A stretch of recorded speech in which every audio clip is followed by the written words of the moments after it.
Almost exactly 1 year ago, a Roblox game by the name of Pressure would release. Having thoroughly enjoyed what Doors had to offer, not just in terms of the game itself, but what it did for Roblox content in general, I was pleasantly surprised that Pressure wasn't just another copycat. After doing a few runs, I knew that this game was something special, something that could break into the mainstream like no other Roblox game could. So, I made a video about it, and it quickly became my most popular video ever. It made perfect sense. After that video was released, it was clear to me that Pressure was a game with an impossibly devoted fanbase, and through thick and thin, the developers have been working tirelessly to please them. And while it would be a bumpy road, I believed that Pressure had a bright future. However, not all YouTubers thought the same, and many claimed that it was a downgrade from Doors, too hard or just otherwise unenjoyable. But I knew what the developers had cooking in the background and what else was to come. So you can imagine my excitement when Worth the Wait was officially announced, some 6 months after the game's previous update, 4.5, was released. And when the ball dropped, I was all in. And let me tell you something, after playing through all the major content that this update had, after seeing what this game and what this team was capable of making, I can now say with confidence that Pressure is currently the greatest Roblox game of all time. The amount of content in this update, the amount of polish and care put into the tiniest of details, the sheer scale of this game now is something that I never could have possibly expected from a Roblox game. So let's talk about it.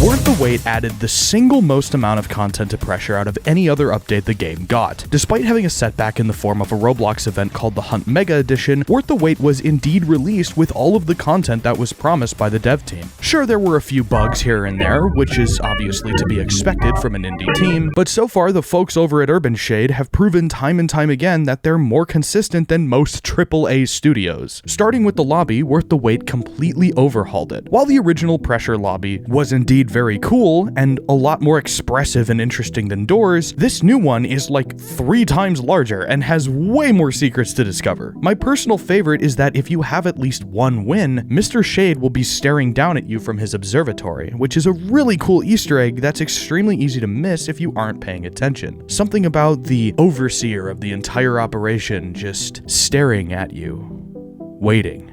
Very spooky. The lobby is also laid out a lot better functionally, including doors for all the previous maps like the Raveyard, the Hunted, and Endless mode. But screw that, man. Look at how pretty it is. Ooh, you could go outside now and take a seat on a bench and it's snowing. Oh man, it's so cool. Look, even Freddy Fazbear's here. That's pretty cool. Listen, I know that lobbies in Roblox games aren't exactly the most important parts of it, but I really appreciate the attention to detail that Zeal and his team put into this lobby. It's something that's so unnecessary. Like, hell, they could make a main menu that you press play from and it would function exactly the same, but they went out of their way to make the lobby feel like a real part of the game, and it's a place that I could honestly just chill in, at least until the Urban Shade personnel kick me out for loitering. Anyway, on to the real meat and potatoes of this update. Worth the Wait had quite the overhaul in terms of how the gameplay loop played out. Before, you would walk through around 60-ish doors until reaching a grand encounter. Pre-update, there was only one option: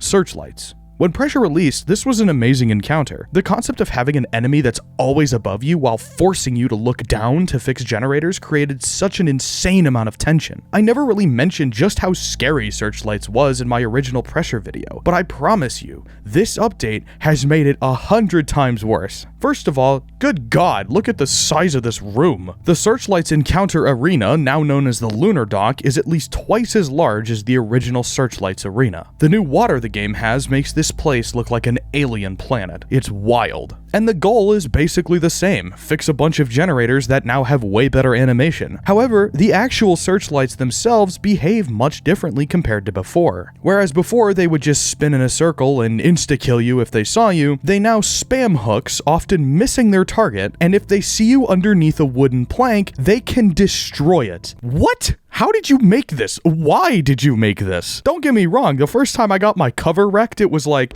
oh, no, there's nobody here.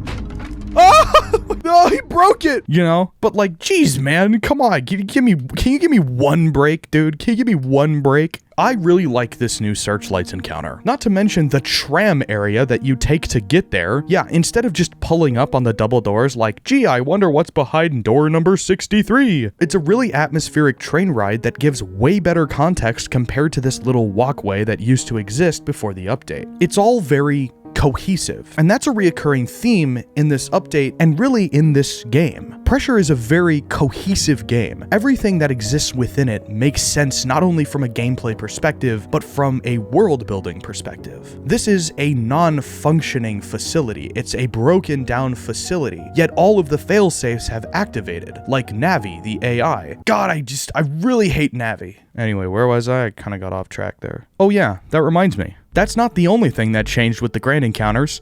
Yeah, that's right. I said encounters, because there are now 3 different grand encounters that you can find on a run, and each run now has 2 grand encounters each. This makes Pressure a way less monotonous experience, as instead of having 40 rooms, then Sebastian's shop, then like 20 rooms, then searchlights, then 20 more rooms, and then the finale, you have around 40 rooms, a grand encounter, Sebastian's shop, another grand encounter, and then the finale. On top of that, Searchlights isn't the only one now. There's 2 more, Firewall and Abomination. 2 way more fast-paced and genuinely difficult sections of the game that feel way more enjoyable to play and a lot less like running around like a chicken with their head cut off. Let's talk about Abomination. Aww, what a cute little guy.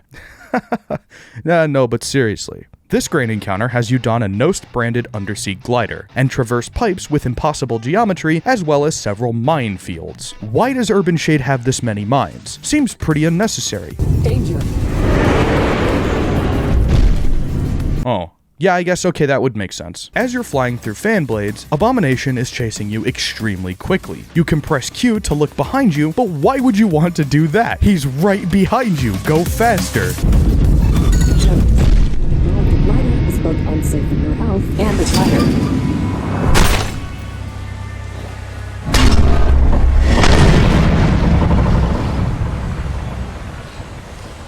Ow, dude, 50 damage? Is this grand encounter a straight up 50 damage tax? How on earth are people going to do damageless now? You just gotta get lucky and hope you get Firewall and Searchlights? Like, God. Personally, considering that there are 2 grand encounters per run now, having a shorter one like Abomination doesn't make it feel like you're spending too much time on only one encounter. The same cannot be said, however, for the 3rd grand encounter that was added in this update, the Firewall. The Firewall is completely unhinged, having the player yet again suit up in another Nost-branded doohickey, this time being an Urban Shade patented jet suit. Despite Navi being very sure of herself not turning on the Firewall, Painter has other plans. So now, with absolutely 0 training and prep, we have to traverse the Hadal Division's jet suit training course while the Firewall from Regretivator chases us. Actually, yeah, this part really does remind me of that one floor from Regretivator. It's pretty cool. You have a double jump, a dash, a slide, and I am now playing Titanfall 2. All of this has to be performed perfectly so you don't fall off and die, or take too long and get torched by the Firewall. Thankfully, I played Black Ops 3 and know how to wall run like a true 2015 gamer, so I beat the Firewall first try.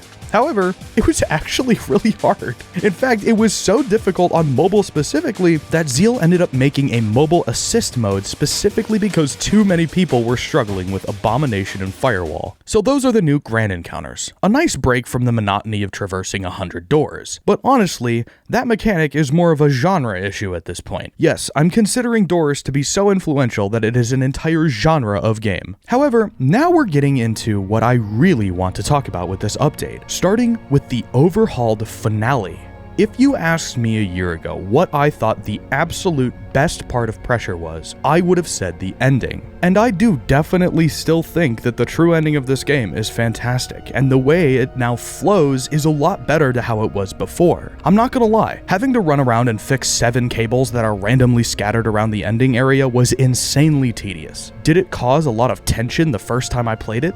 Yes. However, after that first experience, the whole thing just became a slog. This time, however, with its more linear gameplay, I think the finale is a lot better set up. Instead of fixing cables, you fix a single generator, and then have to power on the cannon by moving through this building area and flipping breakers, all while the searchlights patrol overhead.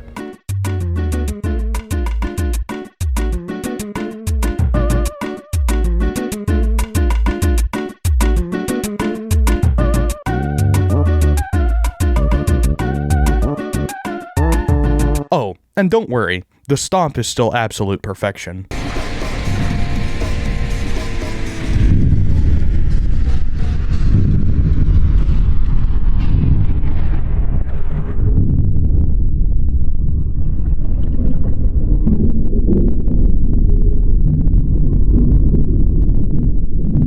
And before I forget, No Longer Null's music makes this scene so much better. The anticipation has increased tenfold, and they've completely outdone themselves this time. In fact, the amount of new music in this update shocks me, and it's really good music too. Not just some simple background tracks, but songs that give the Hadal Black Site depth and life. They say that great background music is background music you don't notice, but here, that ideology has been completely flipped on its head, and the background music ends up adding so much more to the atmosphere than most people realize. After beating the finale, the additions continue, now with a fully animated, fully voice-acted ending cutscene that's nearly 5 minutes in length.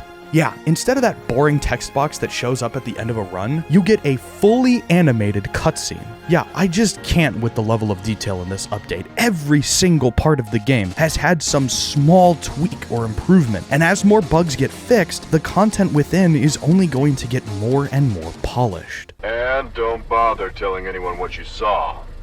No one will believe you anyway. But there's one more thing in this update that I want to talk about. And I mean this wholeheartedly. If you have not experienced this yet, please stop watching this video and go see it for yourself. One of the big, hyped moments in this update when it was being teased was the ability to rescue Painter, the sentient computer that controls the turrets that are scattered around the Black Site. Painter tries to mess with the player in many ways, but if you dig into his story, there's a good reason. Painter and Sebastian are both trapped in the Hadal Black Site together, and Painter believes that with all of the data that Sebastian's collecting, he'll be able to save both himself and Painter and escape the Black Site. Everyone believed that we were going to help Sebastian in this scenario. By taking Painter with us, it's one less thing for Seb to worry about with his ultimate scheme for revenge against Urbanshade. However, something isn't quite right. Strange music is playing in Painter's room, and just before entering, we hear HQ say this.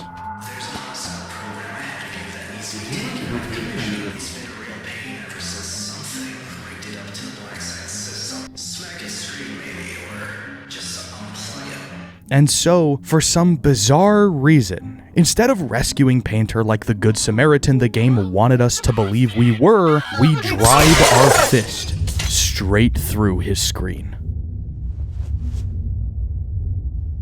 What was that noise? This is by far the most shocking moment in the entire game. Painter had been screwing with our runs for hours before this, but like, I didn't want to kill him.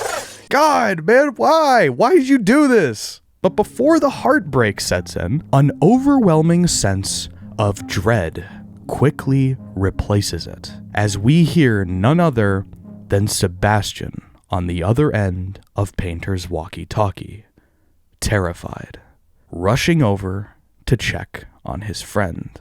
A distorted track begins to play in the background, and after a few more doors, we can hear what is supposedly Sebastian discovering the shattered remains of his once dear friend.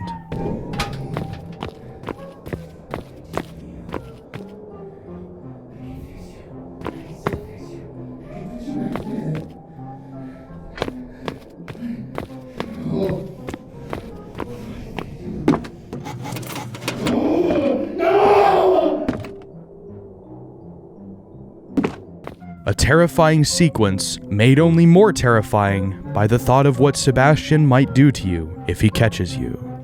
But it looks like he won't, because we make it all the way to the end of the ridge before this happens.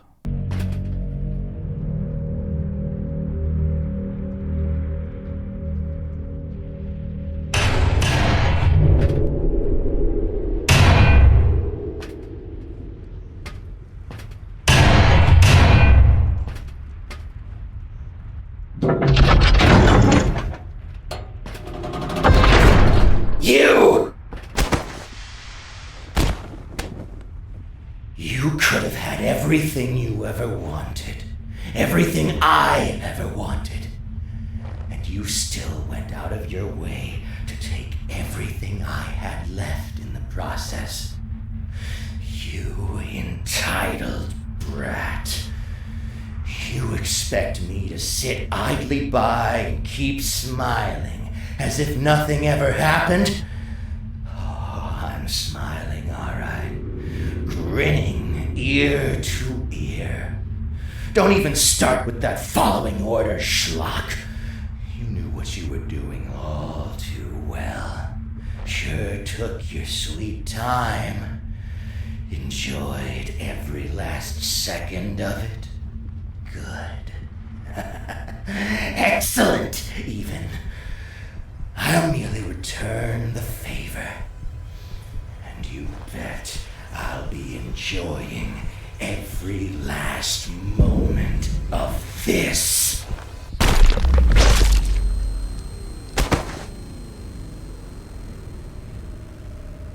The best part? I get to do this over and over again.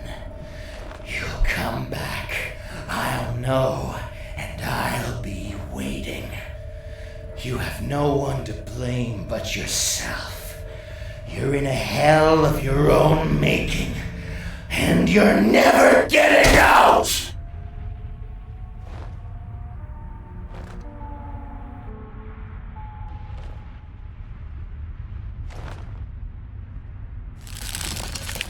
What? What is it this time?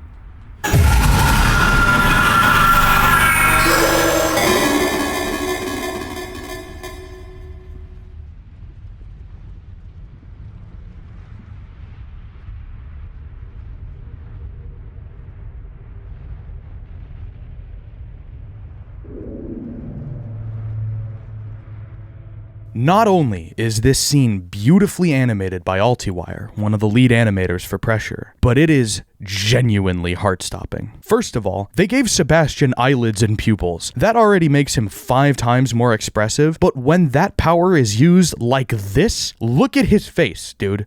Just, look at it. Completely glossing over the fact that we just got Mother Miranda'd in a Roblox game.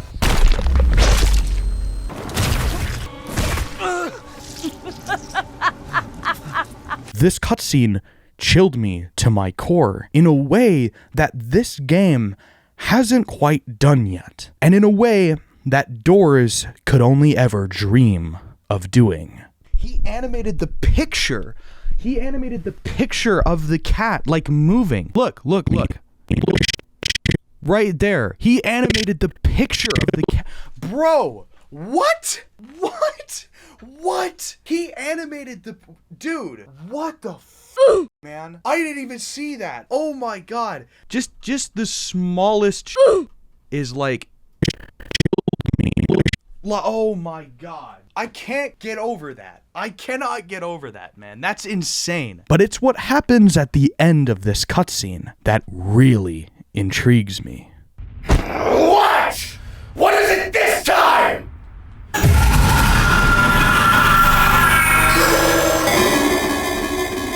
Eviscerated, ripped into a million green pieces by, assumedly, Mr. Lopi, the mysterious benefactor that Sebastian has either been working with, or rather, working for. This scene right here, this moment, shows us exactly who is in control of this world, and it's not Mr. Shade, the decrepit old man in the wheelchair who wants the crystal. Lopi kills Sebastian, and in turn, proves to us that he can manipulate time and space to his will, resetting our timeline and pretending none of this ever even happened. And so, the next run we do, Sebastian doesn't remember. He's still his charming, sarcastic, and slightly unhinged self, with no recollection of us ever doing him any harm. Okay, that's great, but can we talk about how diabolical this ending is? The entire time we were playing, we were convinced that we were going to save Painter, right up until the moment we shove our fist through his screen. And I mean, what a twist. Even the badge art is like, aw, look how wholesome this ending is, until it happens. But okay, let's take a step back and remind ourselves that this game, everything I just showed you is hosted on the same website as this, with the same players as this. And look, no shade to Grow a Garden. If you don't believe that a Roblox game becoming the largest game in the history of video games hasn't done anything positive for Roblox as a whole, you're dead wrong. But it's just insane to compare the quality of a game like Pressure to the quality of a game like Grow a Garden. Okay, writing this script, I realize I'm probably going to have to make a part 2 to this video because there's like so much more in this update that I didn't even cover here. I'm just like, oh my god, there's so much. Okay, that's all I'm gonna put in this video, but I'm gonna make another one, okay? Just come back next week. All right, peace.